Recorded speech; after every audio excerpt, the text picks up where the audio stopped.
짧은 말씀입니다. 함께 읽겠습니다. 빌립보서 1장 19절부터 21절 말씀입니다. 시작. 이제 너희의 기도와 예수 그리스도께서 공급해 주심을 통해 나의 간절한 기대와 소망에 따라 이것이 나의 구원으로 바뀔 줄 내가 알기 때문이라. 나의 간절한 기대와 소망은 내가 어떤 일로도 수치를 당하지 아니하고 항상 그러하였듯이 지금도 여전히 담대하여 죽든지 내 몸 안에서 그리스도를 존귀하게 하는 것이니 이는 내게 사는 것이 그리스도이고 죽는 것이 이득이기 때문이라. 아멘. 좀 이해하기 힘든 그런, 보통 사람으로는 이해하기 힘든 그런 내용의 말씀입니다. 우리가 생각하기에 미쳤다라고 하는 말은 그렇게 뭐 썩 좋은 말이 아닌 듯 싶은데요. 또 어찌 보면 무엇인가 미쳤다고 하는 말은 아주 그 일을 훌륭히 해내고 또 그 일을 위해서 열심히 산다는 말이 되기도 할 것입니다. 오늘 이 바울은 한마디로 말하면 복음에 미쳤다. 네? 복음에 자기의 온 인생을 걸었다. 어찌 보면 삶과 죽음까지도 걸은 그런 이 바울의 모습을 보면서 우리가 이렇게까지는 못할지라도 이 바울의 삶을 조금이라도 닮아서 하나님 앞에 이런 열정적인 삶을 살아갈 수 있는 그런 성도들이 다 될 수 있기를 바랍니다. 아멘. 이 바울이 그렇게 된 이유가 있어요. 어째서 바울이 이렇게 올인하고 미쳐갈 정도로 복음에 대해서 헌신하고 주님을 위해서 살겠다는 마음의 각오를 하고 살든지 죽든지 주님의 영광을 드러내는 그런 사람이 되었을까요? 주님을 만났기 때문이에요. 핍박하던, 주님을 핍박하고 예수 믿는 사람들을 잡아서 죽이려고 했던 그 바울이 주님을 만났을 때 인생이 바뀌고 삶이 바뀌고 자기의 모든 것을 다 걸 수 있을 정도의 사람이 되었다는 거죠. 여러분, 다메섹에서 바울은 주님을 만났어요. 뭐 빛으로 만났다 이렇게 성경에 기록되어 있는데 제가 볼 때는 주님이 직접 만나 주셨는 것 같아요. 여러분, 우리도 말씀을 통해서든지 아니면 영을 통해서든지 또 꿈을 통해서든지 음성을 통해서든지 주님을 만나야 될 줄 믿습니다. 아멘. 주님을 만났을 때 확신 있는 믿음이 생기고 더 주님 앞에 나의 삶을 드리고 내 목표가 생기는 그런 역사가 반드시 일어날 줄로 믿습니다. 아멘. 바울은 이렇게 말합니다. 첫 번째로는 뭐라고 오늘 말씀에 정리를 해보면 이런 말씀이에요. 첫 번째는 복음으로 인해서 내가 갇힌 것이 유익이다. 이해할 수 없죠, 그죠? 자, 복음을 전하면 모든 일이 잘 돼야 되잖아요. 안 되던 일도 잘 되고, 막 풀리고, 형통하고, 막 이래야 되는데, 복음을 전했더니 어떤 신세가 되었더라? 갇히는 신세가 되었더라. 근데 그게 유익이래. 좀 이상한 거 아니에요, 바울이? 그런데요, 그 이유가 있습니다. 내가 갇힘으로 인해서 어떻게 되었냐? 성령의 도우심이 일어났다라는 거예요. 성령의 도우심. 여러분, 우리는 성도들은 뭐가 잘 될 때뿐 아니라 뭐가 안 되고 막혀도 성령님의 일하심을 보기 때문에 유익인 줄 믿습니다. 아멘. 성령님이 일하시잖아요. 그죠? 안 될 때, 힘들 때, 어렵다고 할 때, 병들었을 때, 병원에 갔을 때, 고난당할 때 성령님이 나에게 역사해 주시는 역사함을 누릴 수 있다는 거예요. 그게 성도의 유익인 줄 믿습니다. 아멘. 또 두 번째로는 구원의 확신이 생겼다는 거예요. 구원의 확신. 응? 바울은 늘 구원의 확신을 가지고 살아가고 있었습니다.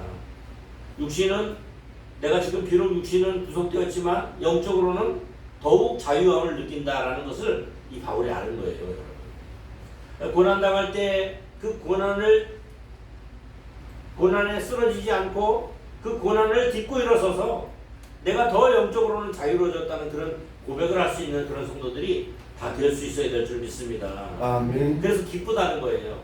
가식적인 기쁨이 아니라 그런 영적인 누림과 구원의 확신과 날마다 경험하는 성령님의 도우심으로 인해서 자유함을 누리는 그런 기쁨이 이 바울에게서 일어난 거예요. 구원과 함께 누리는 영적인 축복이 두텁다는 것을 깨달은 것입니다. 여러분, 이 말씀을 통해서 우리는 성도의 고난이 오히려 영적 부유함을 받을 기회라는 사실을 믿을 수 있길 바랍니다. 아멘. 그래서 여러분, 우리는 고난당해도 기뻐하는 거예요. 영적인 부유함을 내가 이제 곧 받겠구나 하는 확신을 이 바울처럼 가져야 됩니다. 순환 자체가 능력이 아닙니다. 여러분, 고난받는 건 능력이 아니에요. 그죠? 네. 고난받는 건 능력이 아니지만 그 고난받은 걸로 인해서 기도와 간구가 일어나잖아요. 이 바울이 고난받으니까 이 빌립보 교회가 여러분, 우리가 합심해서 뜨겁게 기도합시다. 바울을 위해서 열정적으로 기도합시다. 그렇게 나왔다고요. 응? 우리 중에 누가 한 사람 고난을 당해봐요. 어려움을 당해봐요. 같은 공동체인 우리 형제들이 함께 여러분, 아무리 권사님이 집사님이 고난당하고 있는데 우리가 함께 뜨겁게 기도합시다 하잖아요. 그런 기도와 또 그 기도를 통해서 성령님이 역사하시는 역사하심을 본다 그 말이에요. 경험한다. 그래서 기쁘다는 거예요. 네? 구원이 이 두 가지 방법에 의해서 자기가 구원받을 것이라는 것을 확신하고 있어요. 여기서 구원은요, 감옥에서 나오는 구원과 또 미래에 있어질 구원을 다 말하는 거예요. 구원, 모든 구원을 얘기하는 것입니다. 이 두 가지를 확신하고 있었어요. 바울은 그 기도를 통해서 성령님이 역사하신다는 것을 확신하고 있었던 거예요. 여러분, 우리가 금방 기도했죠? 세 가지를 기도했잖아요. 특별히 마지막에는 그 선교사님들이 일하시는 현장, 또 복음의 진보를 위해서 우리가 기도했잖아요. 여러분, 그것이 우리 기도가 하나님이 들으시는 줄 믿습니다. 아멘. 우리가 기도할 때 우리 기도가 우리가 기도한 그 멀고만 인형 땅에서도 성령님이 행하시고 이루시는 밑바탕이 된다는 사실을, 원동력이 된다는 사실을 깨닫고 기도할 수 있길 바랍니다. 아멘. 설마 내가 여기서 기도하는데 저 가만 땅에서 그 일이 이루어지겠어? 여러분, 믿음 없는 소리 하지 마세요. 들으시는 이가 누구세요? 하나님이시잖아요. 그럼 하나님이 그걸 들으시고, 아, 쟤들이 기도하는 것을 내가 그 땅에서 이루어야겠다 하고 그 성령, 그 선교사님에게 힘을 주시고 그 땅에 역사하실 줄 믿습니다. 그런 기도를 얘기하고 있는 거예요. 그래서 성령님은 늘 우리를 도우시는 분이다. 우리의 필요를 채우시고 공급하시고 인도하시는 분이라는 사실을 성경 곳곳에 기록해 놨어요. 그죠? 심지어는 우리가 위험에 처했을 때 또 우리에게 대답을 듣고자 하는 자들에게 가르쳐 주셔서 대답할 말을 준비해 주시고, 너희들이 할 말을 잃었을 때 내가 대신 너희들에게 할 말을 공급해 주시겠다는 말씀도 있잖아요.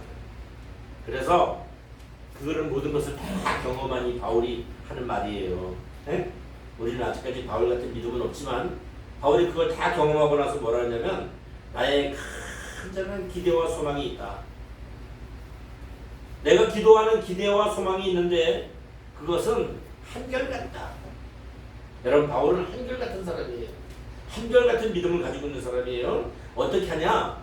내가 담대하여서 살든지 죽든지 예수님의 복음을 전하는 일이 바로 그것이다 라고 얘기하고 있어요. 살든지 죽든지 뭐예요? 아예 죽음을 두려워한다는 얘기예요? 안 두려워한다는 얘기예요? 안 두려워한다는 얘기잖아요.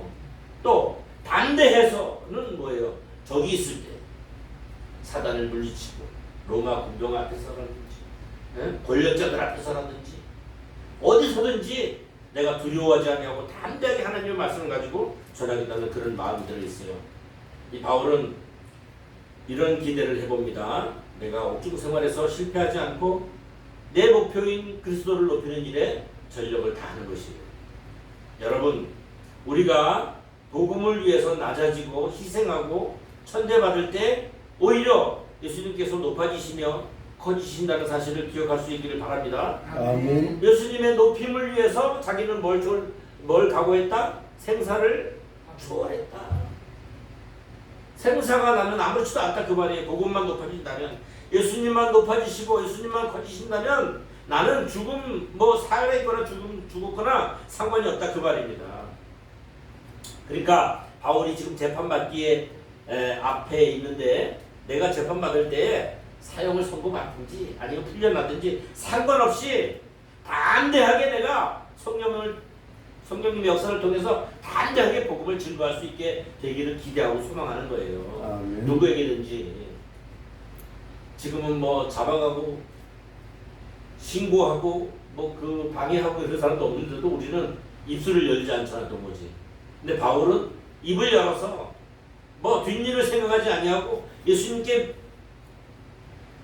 높여드리는 일이라면 입을 열어서 내가 복음을 증거하는 그런 사람이 될 수 있기를 기대하는 거예요. 자기도 자기에게 기대하는 거죠.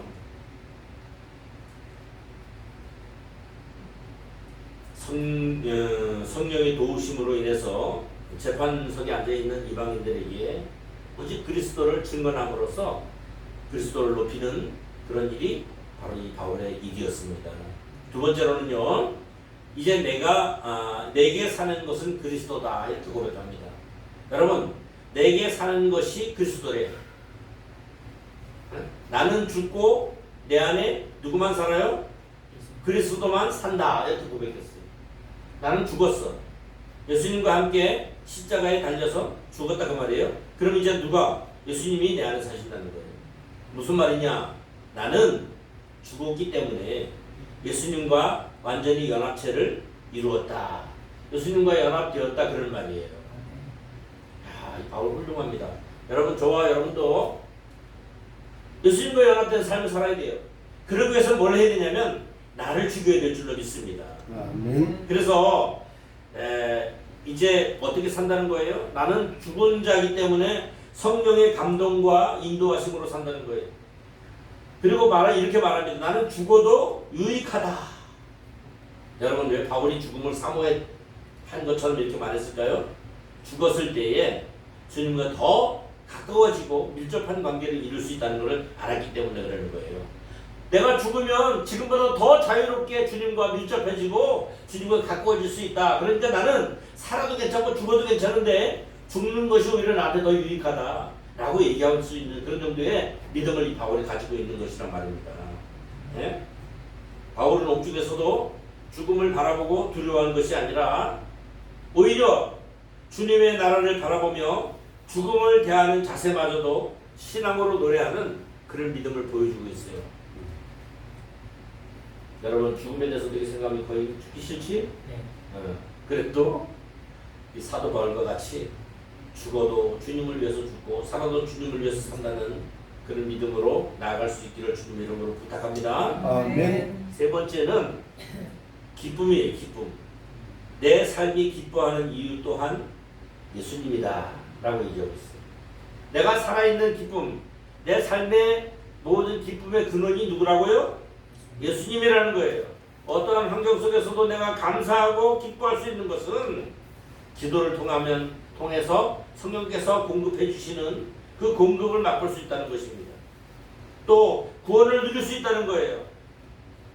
여러분, 기대가 있어요. 기대. 바울은 기대가 있습니다. 앞으로 남아있는 삶 동안에 자기의 기대는 뭐냐면 내가 복음으로 인해 수치를 당하지 않는 거예요. 복음을 전하다가 복음이 나로 인해서 수치를 당하지 않는 것을 얘기하고 있습니다. 그리고 자신이 주눅들지 않고 담대히 복음을 증거하는 그것을 얘기하고 있습니다.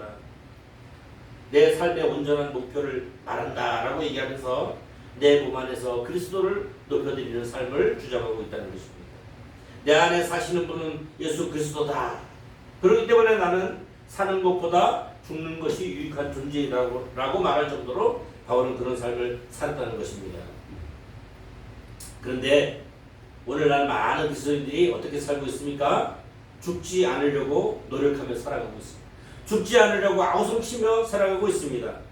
오히려 성도들까지도 자신을 죽이지 못해서 자신이 드러나고 예수 그리스도께서 감추어지는 삶을 살아가고 있다라고 하는 것에 대해서 우리는 깊이 회개해야 될 줄로 믿습니다. 아멘. 내가 죽어야, 내가 낮아져야, 내가 겸손해야, 내가 허물어져야 내 안에 계시는 예수님께서 드러나시는 거예요. 내가 살아있으면 주님이 드러날까요? 안 드러날까요? 주님이 그만큼 드러나시지 않는 거예요.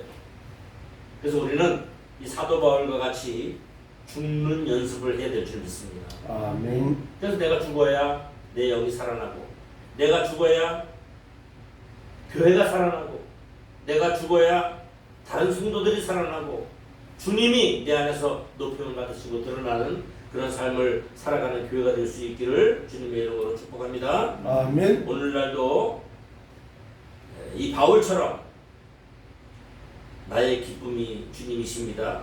나의 기대와 소망 오직 예수님 뿐이십니다. 나의 삶의 목표는 바로 그리스도이십니다. 그리스도의 복음을 위하여 나는 목숨을 걸었습니다. 라고 고백하는 삶을 살아내야 될 줄 믿습니다. 아멘. 여러분, 여기 내게 사는 것이 그리스도라는 말이 무슨 말이냐면 내가 그리스도를 위해서 살아간다 그런 뜻이 아닙니다. 보니까 내가 그리스도를 위해서 살아가는 삶이 내게 사는 것이 그리스도다 그런 뜻이 아니에요. 그리스도가 삶의 구원이라는 그런 말도 아닙니다. 그럼 무슨 말이냐? 삶 자체가 그리스도라는 의미예요. 그리스도인들이 살아가는 삶의 목표가 뭐냐면 예수 그리스도와 연합되어져 가는 것을 삶의 목표로 여겨야 된다는 거예요. 그래서 내게 사는 것이 그리스도다. 여러분, 예수님과 내가 연합되면 나를 버릴까요? 안 버릴까요? 나를 자꾸 버리게 되는 거예요. 예수님과 연합하려는 노력을 하면 나를 버리고 나를 낮추게 돼 있어요. 그 말을 의미하는 줄 믿습니다. 아멘. 그리스도와 연합되면 예수님으로 하나가 되는 것을 암시하고 있습니다. 그렇게 되면 우리의 삶 자체가 통치를 받게 되는데 누구의 통치를 받게 되죠? 예수님의 통치를 받게 됩니다. 그래서 예수님의 통치를 받게 됐을 때 내 안에서 온전히 진실과 사랑과 소망과 순종하고 복음을 전파하는 삶들이 넘쳐난다는 사실을 기억할 수 있기를 바랍니다. 아멘. 이런 삶의 형태에서는 사는 것도 유익하지만 죽는 것도 유익하다는 거예요. 오히려 죽는 것이 더 유익하다는 거예요. 왜냐하면 바울 자신은 죽음을 통해서 예수 그리스도와 함께 있게 되고, 고린도후서 5장 8절에 보니까 바울이 이렇게 말했어요. 우리가 담대하여 원하는 바는 차라리 몸을 떠나 주와 함께 거하는 그것이다 라고 고백을 했다니까요. 죽기를 소원하는 거예요. 죽을 수는 없지만. 여러분, 왜 그렇게 고백했냐면 죽는 순간 바울과 같은 신앙을 가진 자는 상급받는 축복 가운데 영원히 살게 될 줄로 믿습니다. 아멘. 그 상급을 바라보았기 때문에 바울은 주님을 소망하는 그 소망의 믿음이 더 컸던 것입니다. 여러분, 디모데후서 4장 7절 8절에 아주 유명한 말씀이 있죠. 바울이 이렇게 말합니다. 내가 선한 싸움을 싸우고 달려갈 길을 마치고 믿음을 지켰으니, 선한 싸움을 싸우고 달려갈 길을 달리고 믿음을 지켰으니 후로는 나를 위하여 뭐가 준비되어 있다? 의의 면류관이 준비되어 있으므로. 누가 주시냐? 의로우신 재판장이 그날에 내게 주실 면류관이요 상급이다 라고 얘기하고 있습니다. 아니, 내게뿐 아니라 주의 오심을 사모하는 모든 자에게 준비하신 의의 면류관이다 라고 덧붙이고 있어요. 아멘. 저와 여러분도 우리가 하나님 우리에게 주신 생명은 한 번뿐이고 또 두 번 살 수 없잖아요. 그 살아있는 한 번의 삶을 살아가는 동안에 이 바울과 같이 온전히 예수님과 연합하는 삶을 살아낼 수 있기를 주님 앞에 축복합니다. 주님의 이름으로 축복합니다. 아멘. 그래야 돼요. 그래서 주님과 연합하는 삶이 무엇인지를 지금부터 여러분들이 심사숙고하고 기도하고 깨어있어서 영적으로 누릴 수 있는 축복들을 받아 누릴 수 있길 주님의 이름으로 축복합니다. 아멘. 동시에 예수 그리스도께 영광을 돌리고 존귀케 하는 것을 방해하던 모든 것에서 떠날 수 있기를 축복합니다. 아멘. 그런 이 사도 바울 말씀을 전했는데 우리도 이제부터 한결같은 믿음을 가지고 주님 앞에 구하는 귀한 성도들, 새형교회 성도님들이 다 될 수 있기를 주님의 이름으로 축복합니다. 아멘.